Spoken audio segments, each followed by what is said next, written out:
지난 한 주간 잘 지내셨죠? 우리 옆에 계시는 분들과 한번 인사 한번 더 나눌까요? 함께 예배에서 행복합니다.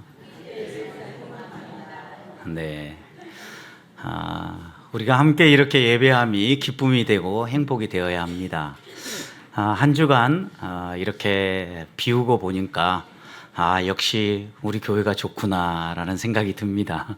그리고 또 여러분 얼굴 뵈니까 여기가 진짜 고향이구나라는 생각을 또 갖게 됩니다. 지난 2주간 동안 영국 방문하면서 다시 한번 또 하나님의 은혜를 구하고 기도하고 오는 시간이었습니다. 어떻게 보면 제 마음의 짐입니다. 제가 2005년 안식년을 맞이해서 영국에 갔을 때 너무나 건강하셨던 처남입니다.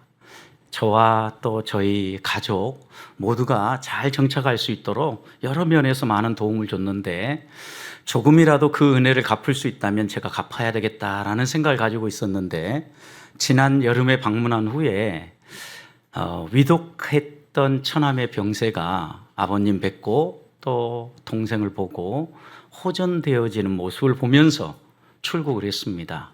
그때 마음속에 다짐이 하나 있었습니다.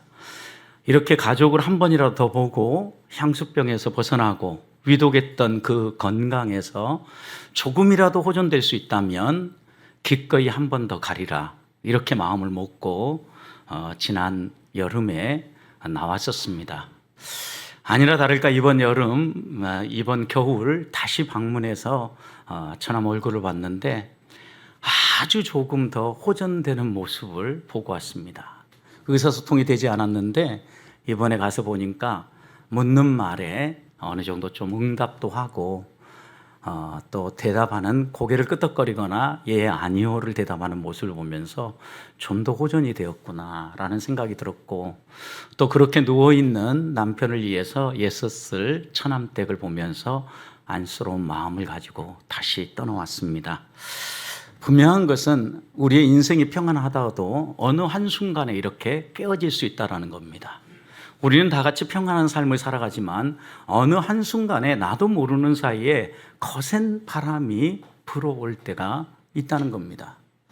처남이 이렇게 쓰러진 것은 어떤 특별한 큰 병이 있어서가 아니었습니다. 아주 저혈당 증세가 아주 약한 당뇨가 약간 오랫동안 진행되다 보니까 이것이 신장을 망가뜨리고 또 그 다음에 뇌출혈로 뇌경색으로 이렇게 몇 번 반복되어지면서 건강이 완전히 악화되어지는 이런 어려움을 겪고 있습니다.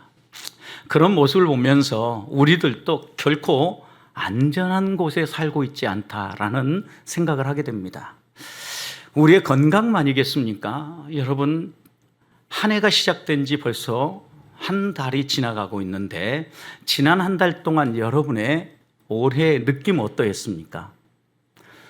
밝고 또 여러분이 봄날처럼 환하게 힘껏 달려가고 계십니까? 아니면 약간 먹구름이 끼면서 거친 바람이 불어오며 폭풍 전야처럼 마음의 위협감을 느끼고 있습니까? 지난 연초 한 달 동안 진행되어지는 여러 가지 국내 상황들을 볼 때 거센 바람이 몰아오고 있구나라는 느낌을 갖게 됩니다.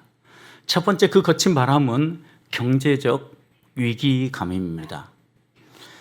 장바구니 들고 나가는 주부뿐만 아니라 사업장을 경영하는 사업주들도 경제적으로 매우 힘들다라고 이야기를 합니다. 그 대표적인 예가 여러분, 나가서 그 겨울에 좀 더 흔하게 서민들이 먹을 수 있었던 감귤, 여러분 어떻습니까? 사과는 엄두도 못 내겠더라고요. 감귤 하나도 이제는 좀 이거 생각을 해봐야 사 먹을 수 있겠구나 라는 이런 물가 상승을 보면서 주부들의 마음에 무거운 그림자가 드리워지는 것을 보게 됩니다. 여기에다 우리나라는 세계적으로 가계부채가 가장 큰 짐으로 지고 있다고 합니다. 세계 1위입니다. 지난해만 가계부채가 10조가 늘었다고 합니다. 여러 가지 이유가 있을 겁니다. 경제가 불안정하니까 금리가 올라가고 또 사업을 하는 분들이나 또 집을 장만하기 위해서 돈을 대출해서 장만하신 분들의 부담이 늘어가고 있기 때문이지요. 그래서인지 한 사람, 두 사람 파산하는 사람들이 늘어가고 있고 여러 가지 경제적인 적신호가 켜지고 있다고 합니다. 그래서 4월 총선에서도 누가 과연 경제를 살릴 수 있을 정치인인가 국민들의 관심사는 거기에 집중되어 있다고 합니다. 여기에다 북한의 김정은 총비서는 직접 나서서 우리나라를 적국으로 지정하겠다라고 말했을 뿐만 아니라 우리는 이미 전쟁 준비가 끝났다. 언제든지 남한이 빌미를 제공하면 적화시키겠다라고 전쟁 도발 발언을 그치지 않고 있습니다. 그래서인지 제가 나갈 때에도 환율이 가장 고점을 찍었습니다. 지금도 역시 환율이 널뛰기를 하고 있습니다. 그만큼 우리 사회가 불안정하다는 증거입니다. 혹시 몇몇 분들은 전쟁이 일어나지 않는가라는 위기감까지 가지고 봅니다.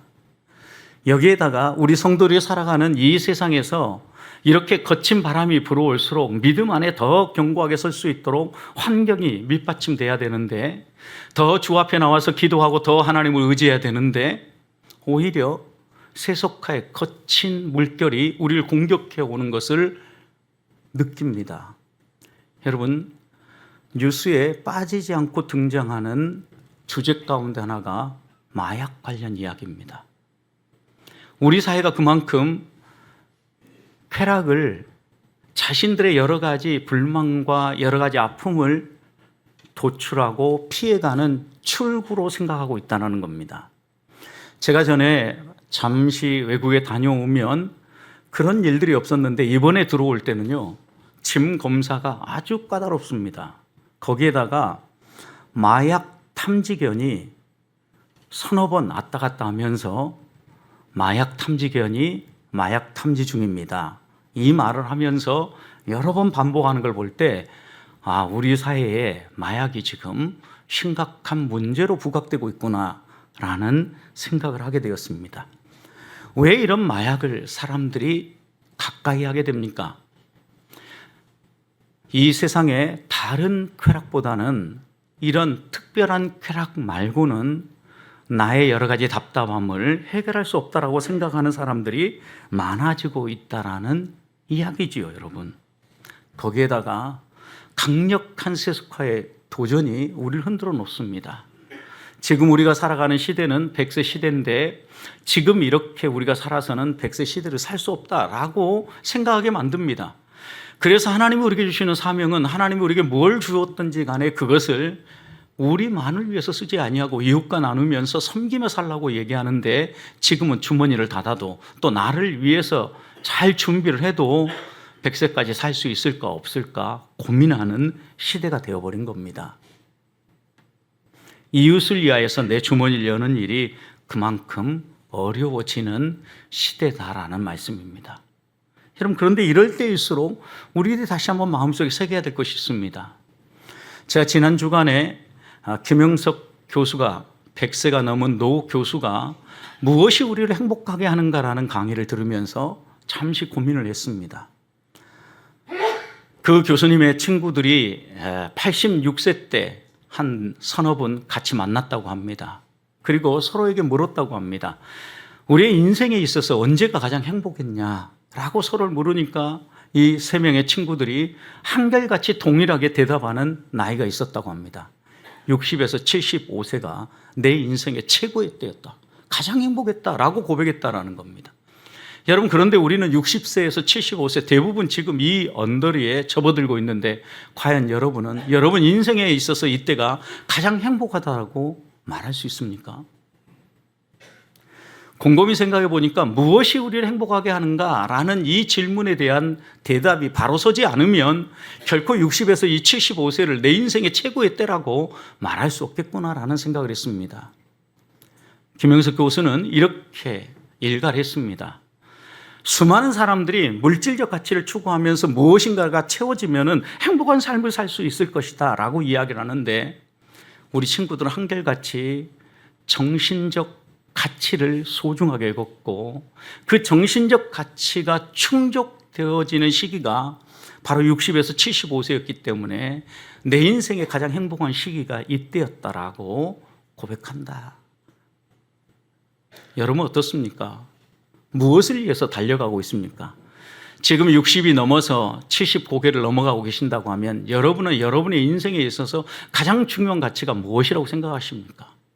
성도로서 영적인 가치를 여러분 삶의 소중한 가치로 두고 그 영적인 가치 하나님이 위에서 부르신 부름의 상을 위하여 마치 바울이 달렸던 것처럼 여러분들도 다시 이 길을 달려가고 있습니까?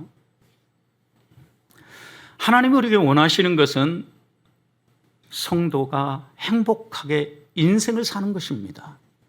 하나님은 우리를 결코 이 세상에서 고난 가운데, 아픔 가운데, 고통 가운데 살아가라고 내버려 두지 않았습니다. 저는 오늘부터 얼마 동안 출애굽기를 좀 읽으려고 하는데 이 출애굽기가 어떻게 시작이 되어집니까? 하나님은 결코 우리를 고통 가운데 내버려 두지 않는 분이라는 것을 보여주기 위해서 이 출애굽기가 쓰여지고 있다는 겁니다. 고통 가운데 신음하는 이스라엘 백성을 하나님은 그대로 외면하지 아니하시고 그들을 건져서 그들을 구원하여서 하나님이 약속하신 풍성한 삶 속으로 가나안 땅으로 인도하시는 말씀이 바로 이 출애굽기 때문입니다. 여러분의 삶은 정말 행복하십니까? 여러분 무엇이 여러분의 인생의 최고의 가치라고 생각하고 그것만큼은 포기할 수 없다라고 붙잡고 달려가는 것은 무엇입니까? 이렇게 바람이 불고 시절이 좀 수상하고 주변의 환경들이 오르내리고 있을 때 과연 우리는 무엇을 내 삶의 중요한 가치로 생각하며 살아가야 성도답고 또 하나님 자녀답고 행복하게 살 수 있습니까? 오늘 말씀은 분명하게 우리에게 이야기합니다. 교만하지 말라고요. 8절 말씀, 9절 말씀을 보십시오. 요셉을 알지 못하는 새 왕이 일어나 애굽을 다스리더니 그가 그 백성에게 이르되 이 백성 이스라엘 자손이 우리보다 많고 강하도다. 여러분, 애굽에 왕이 등극했는데 이스라엘 백성을 살펴보니까 이스라엘 백성이 이제는 위협적인 존재가 되어가고 있다는 것을 확인한 겁니다. 우리보다 많고 강하다. 이런 표현을 쓰고 있지 않습니까? 여러분 여기 요셉을 알지 못하는 새 왕은 애굽의 왕조로 놓고 본다고 하면 18왕조에 해당되어지는 트투모스 2세에 대한 이야기입니다. 바로 앞에 요셉이 애굽의 총리로 활동하던 시기는 17왕조입니다. 힉소스 왕조인데 이 힉소스 왕조는 그 당시 애굽부터 시작해서 팔레스타인 지역 그리고 그 위로 더 올라가면 이제 유프라데스 강이 형성되어지죠. 바로 이 유프라데스 강 상류까지 전체에 영향력을 미치던 아주 강력한 나라였습니다. 그들은 군사력을 자랑하고 막강한 힘을 가지고 그 주변을 지배하고 있었지만 간헐적으로 이 팔레스타인 지역, 가나안 지역이라든가 주변의 이방인들이 약탈을 하고 공격을 해오는 것이 항상 고민거리였습니다. 그래서 어떻게 해서든지 이런 공격들로부터 나라를 지키고 국민들의 행복을 지키기 위해서 곳곳에 곡식을 저장하는 국고성과 여러 나라를 방어할 성들을 지었는데 이 성들을 지으는데 가장 힘이 되었던 사람이 누구입니까? 이스라엘 민족이었던 겁니다. 어떤 중장비들을 가지고 이런 국고성들이라든가 건축을 할 수 없었기 때문에 유일하게 사람이 가장 큰 자산이었고 그 사람의 헌신을 통하여서 나라의 곳곳에 든든한 성들이 세워졌던 것입니다. 그런데 여러분, 힘에 의한 평화는 힘의 균형이 조금만 깨져도 그 평화는 깨어지게 되어 있습니다. 이 애굽이 힘을 가지고 나라들을 주변을 다스리고 있었기 때문에 그들은 이 힘의 균형이 깨지지 않을까 노심초사했고 걱정하고 있었던 겁니다. 오늘 말씀 앞부분 7절을 보십시오. 이스라엘 자손은 생육하고 불어나 번성하여 매우 강하고 온 땅에 가득하게 되었더라. 여러분, 이것이 앞에 1장 1절에서 어떻게 시작합니까? 이들이 온 땅에 가득하게 강하게 퍼져갈 수 있었던 이유가 무엇인가를 분명히 1절부터 우리에게 보여주는데, 1절은 야곱의 아들들이 어떻게 애굽에 이주해서 살게 되었는가를 이야기하면서 그들의 아들들의 이야기가 쫙 이름들이 기록되죠. 70명의 아들들이 이 땅에 내려왔습니다. 그런데 여러분, 이들이 어떻게 됐습니까? 애굽이 걱정할 정도의 강력한 수와 강력한 힘을 가진 나라로 성장했다라는 겁니다. 어떻게 생각해 보면 하나님의 은혜와 하나님의 복 가운데 이렇게 성장을 했죠. 그런데 애굽은 이렇게 성장하는 이스라엘을 보면서 눈에 가시처럼 생각했고, 언젠가 이들이 큰 화근이 될 수 있겠다라고 생각을 했습니다. 어떤 때 큰 화근입니까? 외부의 침입과 공격이 있을 때 이들이 그 외부의 적들과 단합하고 우리를 공격해 온다면 큰 어려움을 겪을 것이다 라고 생각한 겁니다. 여러분, 전쟁할 때 생각해 보십시오. 나가서 싸우는 사람이요, 앞에 있는 외부의 적과 싸우기 위해서 힘쓰는데 내부에 있는 이 자신들을 돕고 자신들을 위해서 일하는 이 이스라엘 사람이 그 외부의 적과 연합하면 어떻게 됩니까? 여러분, 전방만이 아니라 후방에서도 공격하는 세력이기 때문에 애굽이 큰 어려움을 겪을 것이다 라고 생각한 겁니다. 그래서 두 번 다시 이 이스라엘이 우리의 화근이 되지 않고 우리의 공격 대상이 되지 않도록 통제해야 되겠다라는 게 애굽 왕의 전략입니다. 통제하는 방법이 무엇이었습니까? 그들을 강력한 노동으로 괴롭게 하는 것이었습니다. 결국 그들의 노동력은 우리가 잘 활용하되 적절하게 통제하면서 우리의 손아귀 안에 넣고 주물러야 되겠다라는 게 바로왕의 전략이었던 겁니다. 여러분, 그런데 생각해 보십시오. 서서히 이런 비바람이 몰아치는 이유가 무엇입니까? 이스라엘이 강하다고 느꼈기 때문이에요. 이스라엘이 힘이 있다라고 믿었기 때문이에요. 여러분, 여기에서 분명히 하나님 우리에게 하나 교훈하는 게 있습니다. 하나님 우리에게 복을 주시고 우리가 건강하게 서고 우리가 좀 더 힘을 낼 수 있을 그때가 조심해야 될 때라는 걸 분명히 이야기하는 겁니다. 교만하지 말아야 합니다. 하나님이 우리에게 은혜를 베풀어서 우리가 이 자리에 서 있음에도 불구하고 우리가 열심히 노력하고 애써서 이 모든 걸 이뤘다라고 생각하면 반드시 비바람이 몰아올 때 한순간에 무너지게 되어 있다라는 것입니다. 여러분, 그러나 이스라엘 백성을 보십시오. 12절을 보면 뭐라고 고백합니까? 학대 받을수록 이스라엘 백성이 더 번성했다라는 거예요. 이 얘기는 이스라엘 백성이 자신들의 힘으로 성장한 게 아니라 하나님의 은혜의 열매였다라는 것을 분명히 성경은 증언하고 있는 겁니다. 이스라엘 백성이 성장할 수 있는 비결이 무엇입니까? 하나님의 약속 때문입니다.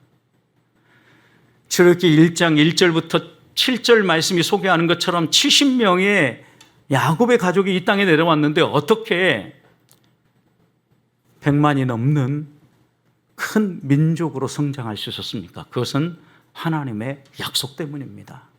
창세기 15장 말씀을 보면 하나님은 아브라함에게 가나안 땅을 후손에게 주실 것이라고 얘기했고 그 후손이 바다의 모래알처럼 많아질 것이라고 얘기했는데 당장 이루어질 것이 아니라 애굽에 내려가서 400년 종살이 한 후에 이 일이 이루어질 것이다 라고 말씀하셨습니다. 하나님은 애굽에서 이스라엘 백성을 한 나라로 세워질 것을 이미 먼저 약속했던 겁니다. 아무리 애굽이 방해를 하고 또 다양한 공격들이 있다 할지라도 하나님은 약속하신 대로 이스라엘 백성을 세우고 번성하게 해 주셨다는 말씀입니다. 그런 점에서 하나님이 행하시는 손길을 우리들이 마음에 새기고 감사해야 합니다. 겸손해야 합니다. 그래야만 거친 비바람이 몰아올 때 견디어 낼 수 있다는 이야기입니다. 또 하나 우리가 놓치지 말아야 될 것은 하나님이 우리에게 마음껏 복을 주시고 하나님이 우리와 함께 하시는 것들이 우리 모든 성도들이 기대하고 원하는 것이지만 때로 그것이 우리에게 핍박과 억압의 빌미가 되기도 한다는 겁니다. 이 당시에는 가장 큰 복이 자손이 번성하는 것이었습니다.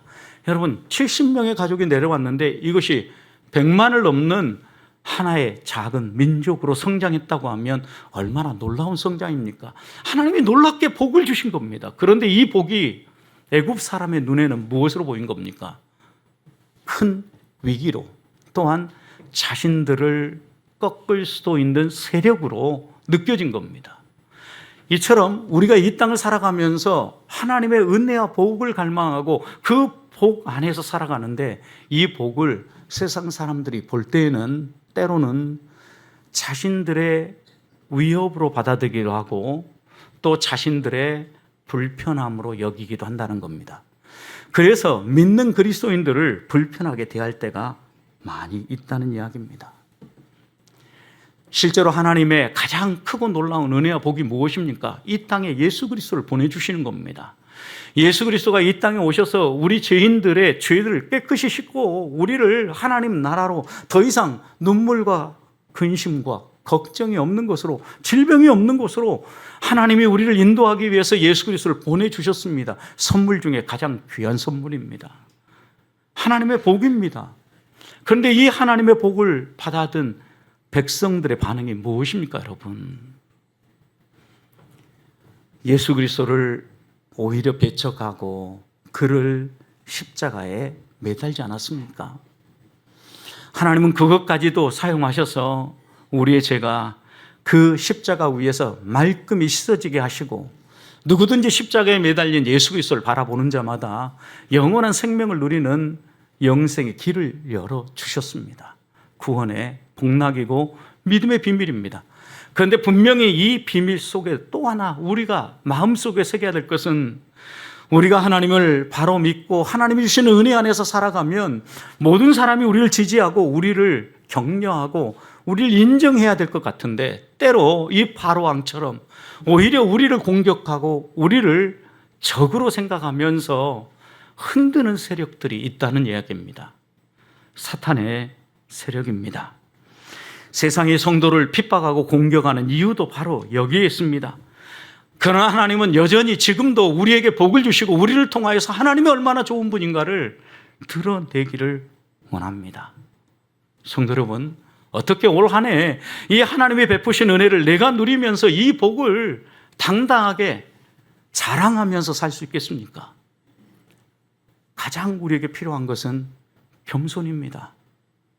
하나님이 행하시는 일이구나, 하나님이 주시는 복이구나, 하나님을 드러내고 하나님의 영광을 나타낼 때에 어떤 비바람이 몰아와도 설령 우리의 잘됨을 시기 질투하는 불신자들이 있다 할지라도 그것 때문에 낙심하지 아니하고 우리를 통해서 일하시는 하나님을 자랑하며 살 수 있다는 겁니다. 저는 오늘 하루에 하나님을 의지하고 하나님을 붙잡음으로 하나님이 여러분에게 마음껏 복 주시고 그 복이 하나님 영광으로 드러날 수 있기를 주님의 이름으로 축복합니다. 두 번째 지혜는 잊혀짐에 대해서 두려워하지 말아야 합니다. 8절 말씀을 보십시오. 요셉을 알지 못하는 새 왕이 애굽에 일어났다고 했습니다. 여러분, 요셉을 알지 못하는 왕이라고 그랬는데 어떻게 한 왕조가 바뀌었다고, 힉소스 왕조에서 그 다음 왕조 18왕조로 바뀌었다고 해서 어떻게 요셉을 모를 수 있겠습니까? 요셉은 여러분 7년의 풍년과 7년의 흉년 동안, 14년 동안 적어도 막강한 지도력을 가지고 나라를 이끌었던 사람입니다. 풍전등화와 같았던 애굽을 그 주변의 모든 나라들이 우러러 볼 수 있도록 든든히 세웠던 사람이 요셉입니다, 여러분. 우리나라가 풍전등화와 같은 위기에 있을 때 이순신 장군과 같은 명장들이 있었기 때문에 우리나라가 오늘 이렇게 참된 자유를 누리며 살고 있는 거 아닙니까? 여러분, 그런데 오늘 우리들이 어떻게 이순신 장군을 잊어버릴 수 있겠습니까? 애굽에 아무리 다른 왕조가 일어났다고 해도 요셉을 모를 수는 없었을 것입니다. 그렇다면 오늘 이 8절의 본문의 의미는 무엇입니까, 여러분? 8절은 그렇게 이야기하는 겁니다. 요셉의 흔적을 깨끗하게 지워버리고 싶은 바로왕, 애굽의 새로운 왕조의 한 왕이 등극했다라고 소개하고 있는 겁니다. 결국 그가 하려고 하는 일은 요셉의 흔적과 이스라엘 백성을 달리 보도록 하는 일이었습니다. 이제까지 요셉을 어떤 사람으로 기억했습니까? 애굽에 유익을 끼친 사람, 애굽을 위기에서 건진 사람. 이스라엘 백성은 어떤 사람으로 이해했습니까? 우리에게 도움을 주는 민족, 우리에게 뭔가 보탬이 되는 사람들, 이렇게 생각하고 있었습니다. 그런데 이 새 왕은 의도적으로 이 모든 것을 깨트리고 있는 겁니다. 잊어버리게 만드는 겁니다. 어떻게 잊어지게 만듭니까? 요셉이라는 이름 자체를 연상하지 못하도록 모든 것들을 다 지워버린 겁니다. 역사를 바꾼 것이죠. 여러분, 우리나라도 일제 압박 속에서 고통하고 신음할 때 우리의 뿌리를 잊어버리게 하도록 위해서, 우리의 뿌리를, 민족성을 말살시키기 위해서 저 일제가 행했던 만행이 무엇입니까? 언어를 바꾸는 것입니다. 창씨 계명을 하며 이름을 바꾸는 것입니다. 한두 가지가 아닙니다, 여러분. 마치 지금 이 애굽의 새 왕도 이스라엘 백성의 민족성을 말살하고 노예 근성과 종으로서 자신들의 통제 아래서 시키는 일만 하도록 움직일 수 있는 이런 사람으로 만들기 위한 전략을 펼쳐가고 있다는 겁니다. 그 구체적인 방법이 10절 이렇게 표현합니다. 자, 우리가 그들을 대하여 지혜롭게 행하자. 여러분, 지혜라는 게 무엇입니까? 삶의 다양한 노하우를 비롯하여서 우리가 인생을 어떻게 하면 행복하게 살 수 있는가, 삶의 길을 안내해 주는 게 지혜 아닙니까? 그런데 애굽의 왕은 무엇을 지금 지혜로 묘사하고 있습니까? 이스라엘 백성을 학대하고 핍박하고 억압하는 것을, 자신의 이익을 위해서 다른 사람의 권익과 다른 사람의 행복을 짓밟는 것을 지혜라고 묘사하고 있다는 겁니다. 세상의 지혜와 하나님의 지혜가 이렇게 차이가 있는 겁니다. 그래서 야고보서 3장에서 세상의 지혜와 이 하나님의 지혜, 위로부터 내려오는 지혜를 비유하면서 세상의 지혜는 처음부터 다투고 싸우고 분쟁하고 자신의 이익을 채우기 위해서 부단히 추구하며 나아가지만, 위로부터 내려오는 지혜는 첫째 성결하고 둘째 화평하며, 이렇게 시작을 했어요. 여러분, 하나님 앞에서 참된 지혜가 무엇인가 성경은 분명하게 우리에게 말씀하고 있다는 겁니다. 그러나 이방의 왕 요셉을 깨끗이 흔적도 없이 주고 싶었던 이 바로 왕은, 여러분 생각해 보십시오. 강력한 통치로 이스라엘 백성을 억압하고 또 이스라엘 백성을 괴롭히는 것을 지혜라고 묘사하고 있다는 겁니다. 그 지혜를 펼치는데 무엇을 사용했습니까? 두려움이라는 기제를 사용하고 있는 겁니다. 어떻게 사용했습니까?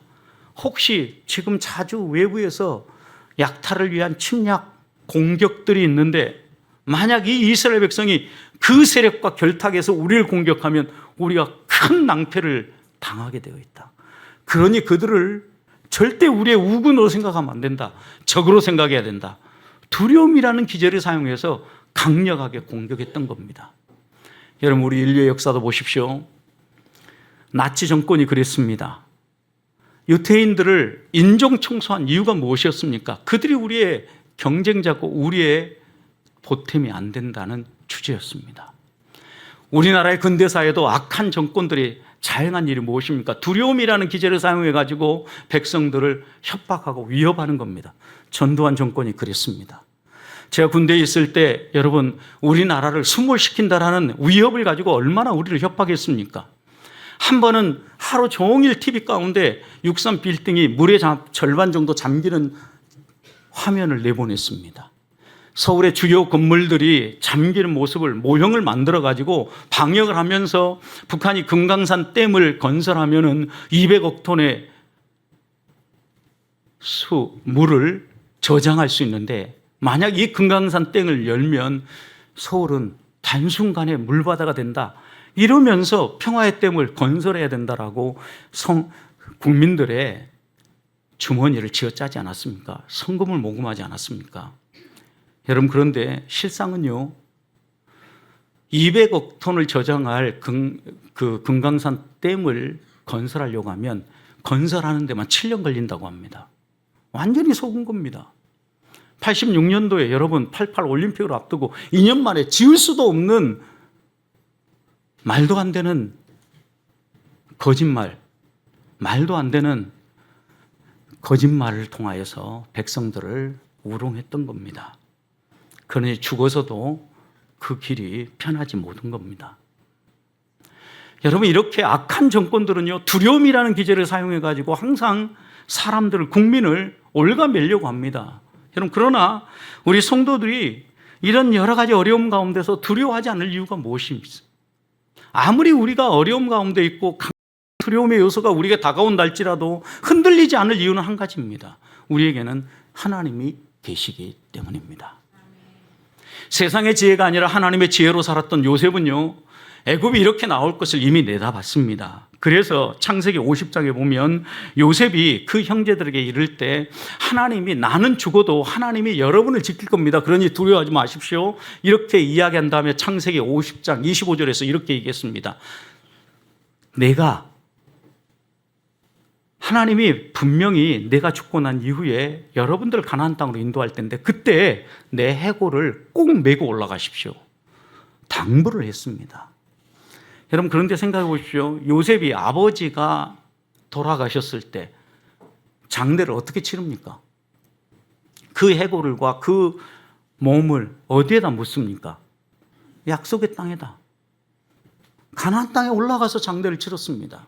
이 얘기는 뭐냐면 요셉이 강력한 힘을 발휘하면서 애굽의 보탬이 되는 2인자의 자리에 있었지만 자신이 죽을 즈음에는 이스라엘 백성이 전혀 그런 힘을 쓸 수 없을 것이다 라고 생각했던 거예요.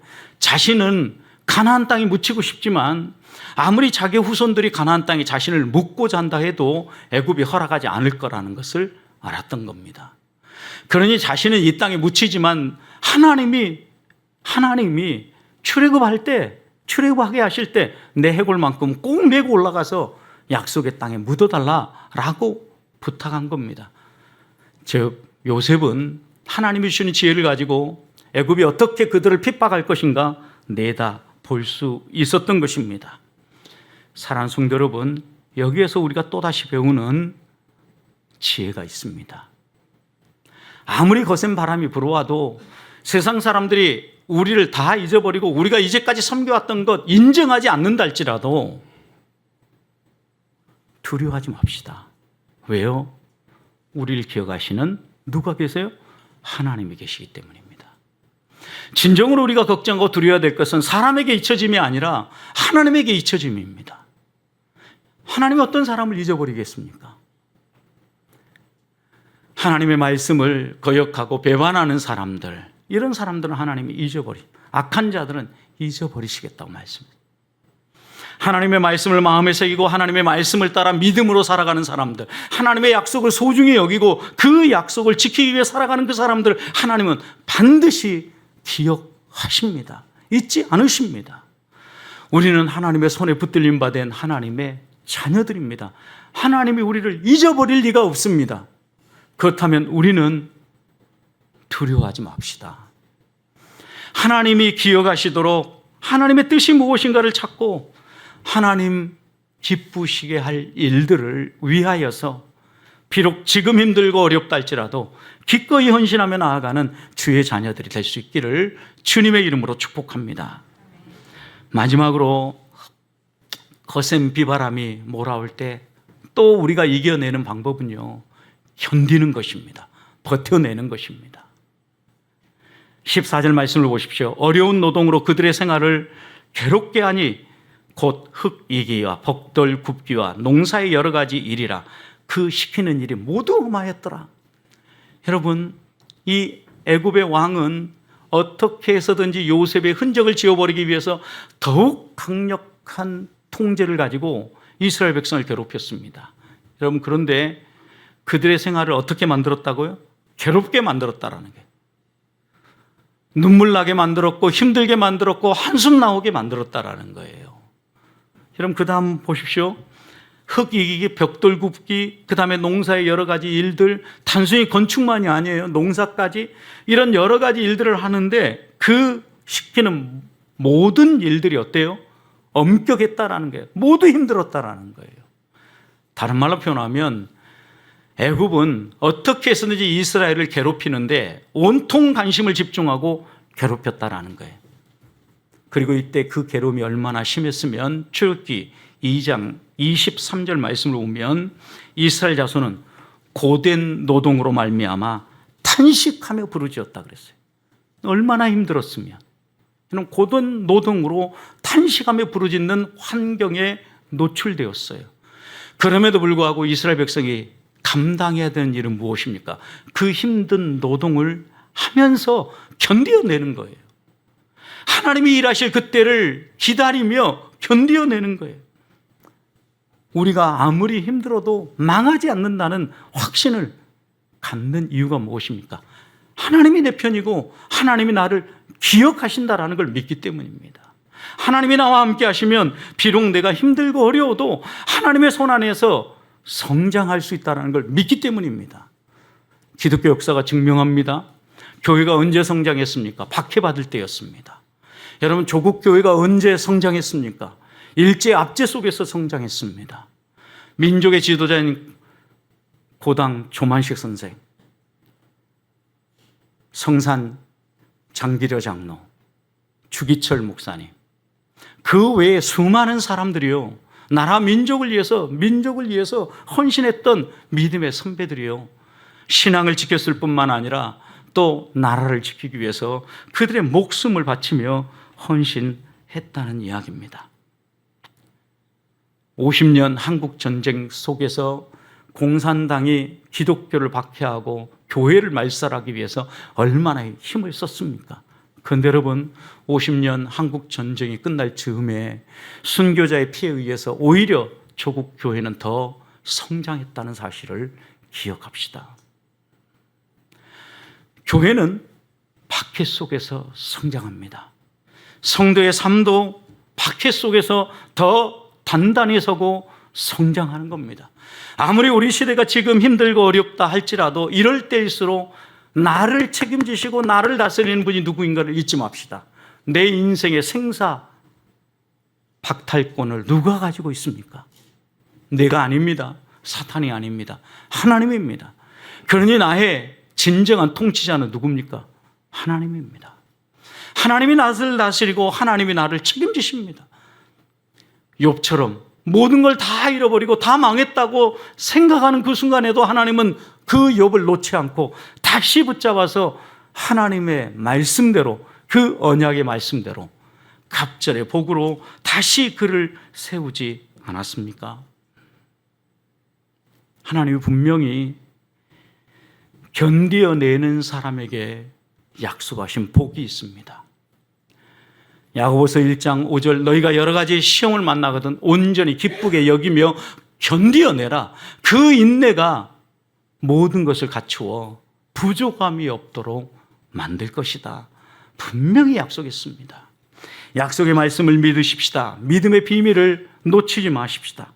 어떤 고난을 만나도, 어떤 거친 바람이 불어와도, 올 한 해 우리를 유혹할 만한 어떤 이 세상의 강력한 사건들이 터져도 흔들리지 아니하고 하나님을 붙잡읍시다.